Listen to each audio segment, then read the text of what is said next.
रोज म्याडमहरू हामीहरू मिलेर कार्यक्रमहरू गरेका थियौँ। कौशिक खेतीका कुराहरू पनि भएको थियो, त्यो पहिलेको भयो। अब यी सबै कुराहरूलाई हाम्रो डाक्टर श्री कुमार महर्जनज्यूले जुन चाहिँ भन्नुभयो, अब यो नयाँ त्यो भयो। हामीले के सोचेको हुँदो रहेछ त भन्दाखेरि सेनेट भनेपछि सबलाई थाहा छ भन्ने त्यो हुँदो रहेछ है। पुरानोहरूलाई नयाँहरूले जुन जान्न उत्सुकता देखाउनु भएको छ, त्यो ठुलो कुरा हो। अनि कार्यक्रमहरूको पनि डिमान्डका कुराहरू आएको छ नि। अब गत वर्षमा हाम्रो उहाँले भन्नुभए जस्तै सिङ्गापुरसँग पनि हाम्रो सहकार्य हुन खोजेको थियो कि सिङ्गापुरको स्कुलले नयाँ किसिमको टिचिङ मोडेलको बारेमा कन्फरेन्स गर्न खोजेको थियो। तर त्यो कन्फरेन्समा भाग लिन जान चाहिँ पाएन। तर वेबिनारबाट सेनेट भनेको के हो भन्ने कुराहरू पनि भयो। अनि प्रोलिनोभा नेपालसँग पनि त्यो भयो। अनि त्यस्तै चाहिँ भनौँ न हिम्मतसिंह लेकालीजीको सङ्घ संस्थादेखि लिएर स्कुलकोसँग पनि हामीले मिलेर अब कहिले भनौँ न जैव विविधता दिवस मनायौँ, कहिले इन्भाइरोमेन्टल डे मनायौँ। अनि आइएसिआर नेपालसँग मिलेर पनि प्रपोजल राइटिङ गत वर्ष असारको असारको कति गते 7 गतेमा असारको 7 गते होइन, त्यो प्रपोजल राइटिङको ट्रेनिङ भएको बेलामा कार्यक्रम त्यो हिल टाउन स्कुलमा भएको थियो। हिल टाउन स्कुलमा भएको यो पार्टिसिपेन्ट्सहरूबाट 4वटा प्रपोजल सबमिट गरेको थियो। एउटा कीर्तिपुर बायोडाइभर्सिटी रिसर्च प्रोजेक्ट हो। दोस्रो चाहिँ हाम्रो उहाँले बनाउनु भएको हरित विद्यालय डेभलपमेन्ट निर्माणको बारेमा प्रपोजल भयो। एउटा चाहिँ बर्दियाको थारू कम्युनिटीले गर्ने इथ्नोबटनीको स्टडीको त्यो भयो। अनि अर्को चाहिँ कीर्तिपुरको विकासको विद्यार्थीहरूले बनाएको कीर्तिपुरको विड सर्भे प्रोजेक्ट भनेर 4वटा प्रपोजलहरू बनाएको छ।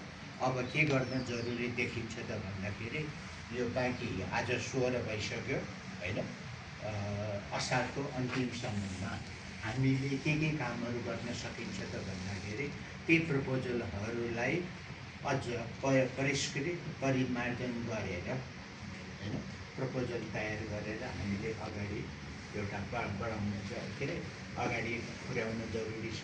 अनि अर्को चाहिँ वातावरण दिवसमा पनि है कार्यक्रम गर्न सकिने भयो।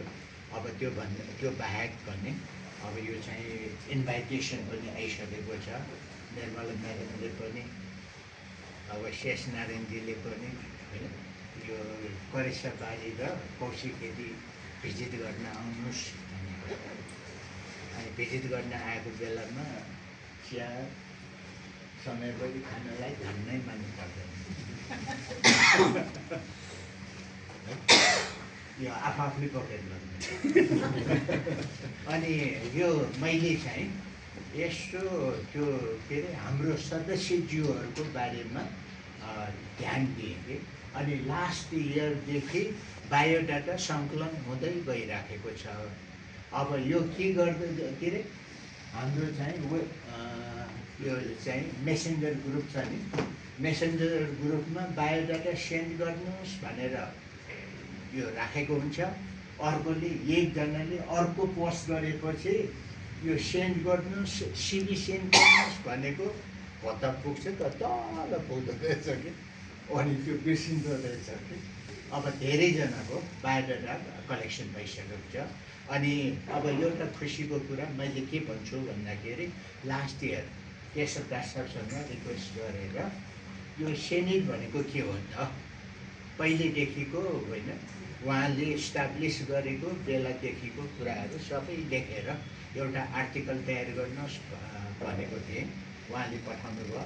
अब चाहिँ यो के ग्रुपमा यो मेसेन्जर ग्रुपमा राखेपछि सबैलाई चाहिँ यो हेरेर थाहा पनि हुन्छ। अनि हामी एउटा टक प्रोग्राम पनि अर्गनाइज गरौँला है यो सेनेटकै बारेमा पनि होइन। अनि हामीहरूले एक्सपर्टको बारेमा हेर्दाखेरि इन्भाइरोमेन्टको एक्सपर्टहरू रहेछ। यहाँ चाहिँ करिश्मा महर्जन कृष्णभक्त सरको छोरी, उहाँ चाहिँ आउनु भएन होइन। इन्भाइरोमेन्टल साइन्समै मास्टर डिग्री गरेको हाम्रो मेम्बर हो, ताजल क्याम्पसमा पढाइराख्नु भएको छ भनेपछि हाम्रो इन्भाइरोमेन्ट साइन्सको पनि छ। अनि यो भन्ने बेलामा प्लान्ट मात्र नभन्नुहोस् है। अनि अर्को बोटानिकल पनि भयो, अनि जुलोजीको पनि भयो, अनि कम्प्युटर साइन्सको पनि छ, म्युजियम एक्सपर्टहरू पनि म्युजियोलोजीमै मास्टर डिग्री भ्याइसक्यो। अब यो भ्याइसक्यो भनेको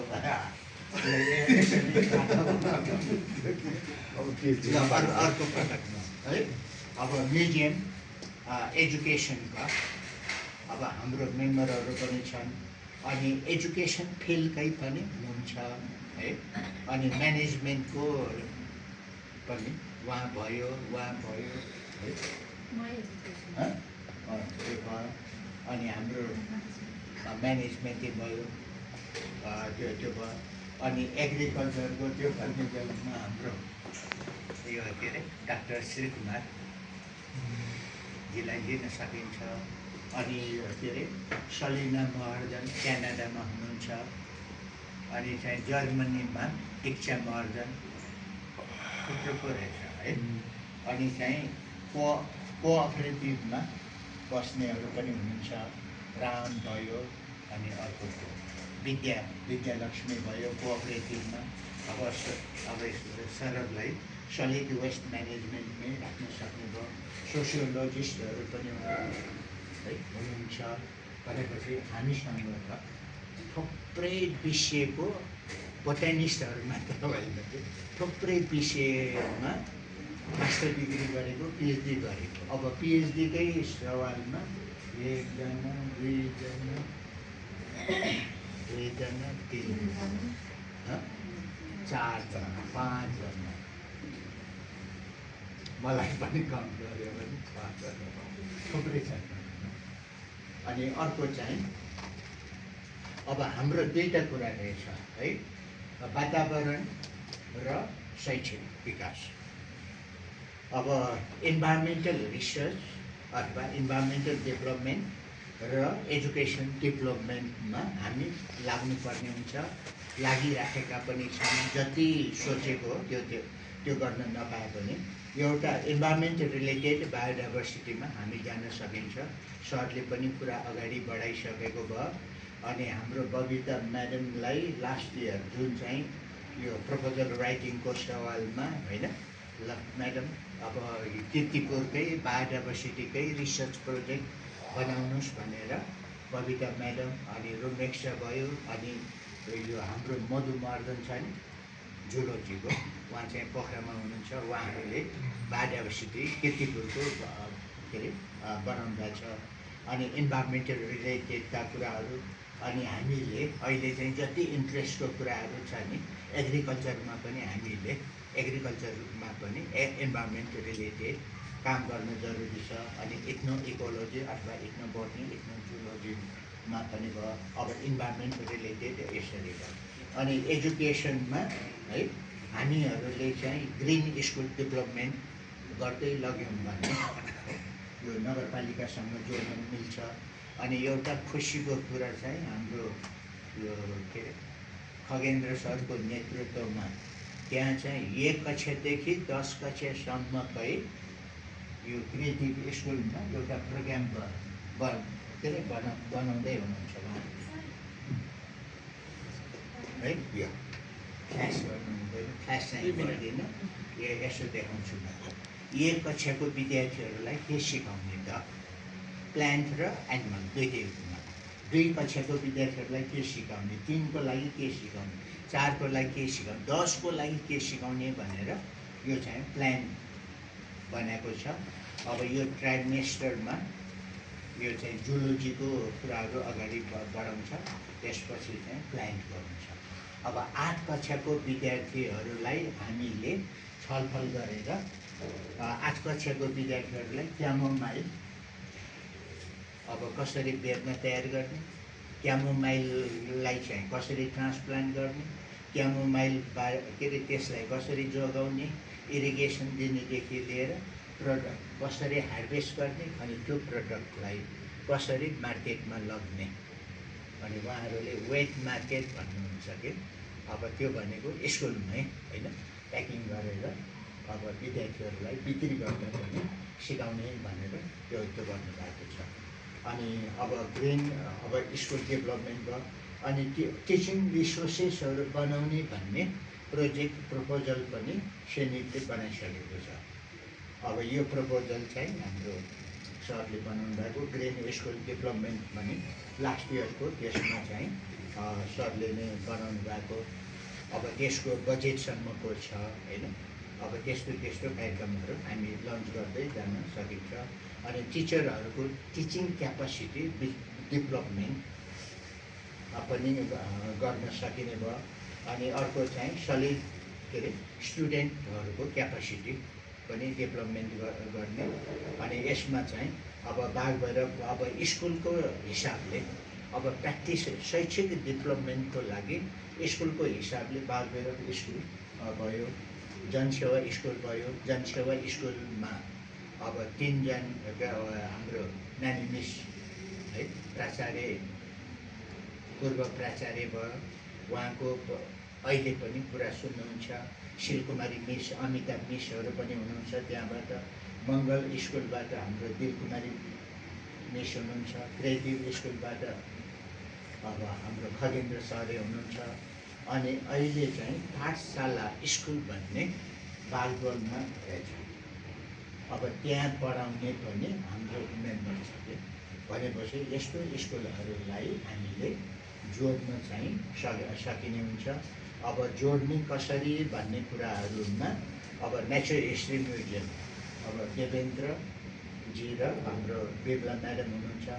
अब नेचर हिस्ट्री म्युजियमलाई होइन यो हाम्रो सेनेटको तर्फबाट के गर्न सकिन्छ, पहिले गरेको छँदैछ होइन। अनि अहिले चाहिँ के गर्न सकिन्छ त भने के अरे देवेन्द्र भयो, बिमला म्याडम भयो, अब केशव सर हुनुहुन्छ, म पनि छु है।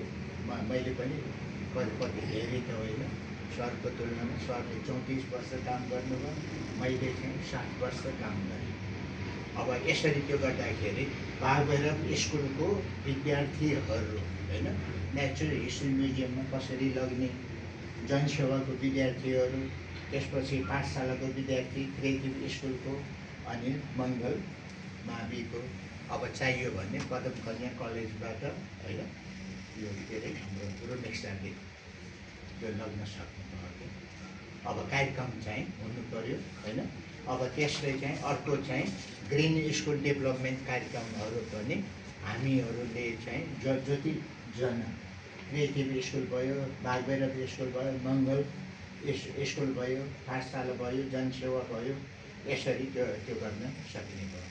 अनि चाहिँ अब यो के अरे टिचिङ मेटेरियलहरू डेभलपमेन्ट गर्नलाई पनि पैसा चाहिँ छ होइन, पैसा चाहिँ जोड्न चाहिँ सकिन्छ।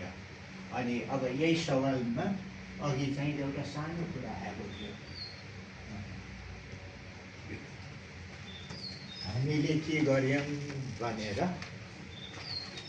यो अब सबैले दिनको 1 मिनट भए पनि मन्त्र जपौँ, शनि शनि शनि शनि शनि शनि शनि भने। अब हामीले चाहिँ के अरे 81 यो 82मा के गर्ने भनेर प्रोग्राम बनाएकोमा अब point wise awareness program launch गर्ने भनेकोमा हामीले के गर्यौँ, अब यो फेब्रुअरी वेटल्यान्ड दिवस मनायौँ।